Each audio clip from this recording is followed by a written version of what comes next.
Makamu mwenyekiti wa tume, waheshimiwa wajumbe wa tume, waheshimiwa wagombea wenzangu, viongozi wa serikali mliopo hapa, waheshimiwa mabalozi, ndugu wananchi, mabibi na mabwana, asalamu alaykum. Naomba nianze kwa kumshukuru Mwenyezi Mungu mwingi wa rehema kwa kutujalia uhai na afya njema na kutuwezesha kukutana leo hapa katika hafla hii ya kutangaza matokeo ya uchaguzi wetu hapa Zanzibar. Aidha, napenda nichukue nafasi hii kwa dhati ya moyo wangu kuishukuru Tume ya Uchaguzi ya Zanzibar kwa kazi kubwa nzuri walioifanya. Sote tumeshuhudia kazi ilivyokuwa, si ndogo, ni kubwa, na kwa kweli ilitaka watu kujitolea hasa. Wamefanya hivyo mpaka leo wametufikisha katika hatua hii, tunawashukuru kwa dhati. Lakini pili, nichukue fursa hii niwashukuru wagombea wenzangu wote ambao tumefanya kampeni kwa kipindi cha takriban siku 46. Na leo wako hapa, kasoro mmoja tu, lakini wote wako hapa.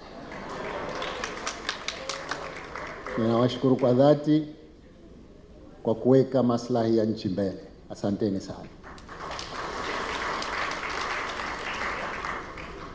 Ndugu zangu, uchaguzi ndio demokrasia. Na kwa kawaida tunavyotakiwa kama wanasiasa, basi tukubali kupokea matokeo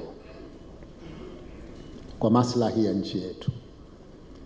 Leo nafurahi kusema kwamba wananchi wa Zanzibar wameamua.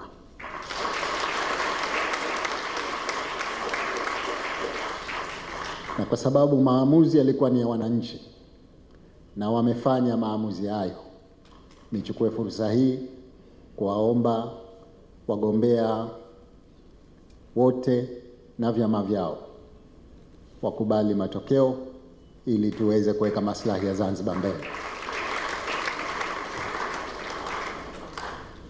Ndugu zangu, nitapata nafasi ya kusema mengi katika wakati mwafaka. Maana siasa ina mambo mengi. Inawezekana katika kipindi cha kampeni tulitajana, tulikwaruzana, lakini sote matarajio yetu ni kwamba kwa sababu tumemaliza kazi ya uchaguzi na wananchi wamefanya maamuzi, basi sote tuna wajibu sasa wa kufanya kila linalowezekana kuweka maslahi ya nchi mbele.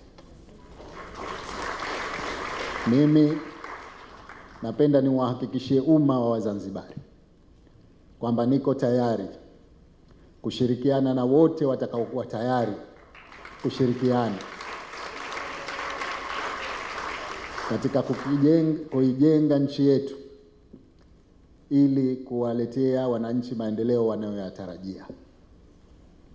Inawezekana tulisemana, tulikwazana, lakini ndio katika mambo ya siasa. Lakini baada ya kwamba tumemaliza, kikubwa sasa ni kufikiria au kuweka mbele hatima ya nchi yetu. Nichukue fursa hii kipekee kuwashukuru na kuwapongeza wananchi wote wa Zanzibar kwa kufanya uchaguzi katika hali ya amani kama hii. Kwa kweli nimefarijika sana. Sikusikia tukio lolote la uvunjifu wa amani. Si kipindi cha kampeni wala si kipindi cha kupiga kura. Ni matarajio yangu kwamba kwenda mbele kutoka sasa, amani tuliyokuwa nayo tutaidumisha. Ndugu mwenyekiti, nihitimishe maneno yangu mafupi ya shukrani kwa mara nyingine tena kuwashukuru wananchi wote kwa kazi nzuri walioifanya, kuwashukuru wagombea wenzangu wote kwa kazi nzuri walioifanya, kuishukuru Tume ya Uchaguzi kwa kazi nzuri mlioifanya. Mwenyezi Mungu atudumishe katika amani tulionayo, na Mwenyezi Mungu atusaidie nchi yetu iweze kupata mafanikio makubwa baada ya kukamilika hatua nyingine za kutengeneza uongozi wa nchi yetu. Kama nilivyosema, nitakuwa tayari kushirikiana na wote watakaokuwa tayari kushirikiana na mimi. Mungu ibariki Zanzibar, Mungu ibariki Tanzania. Asanteni sana kwa kunisikiliza.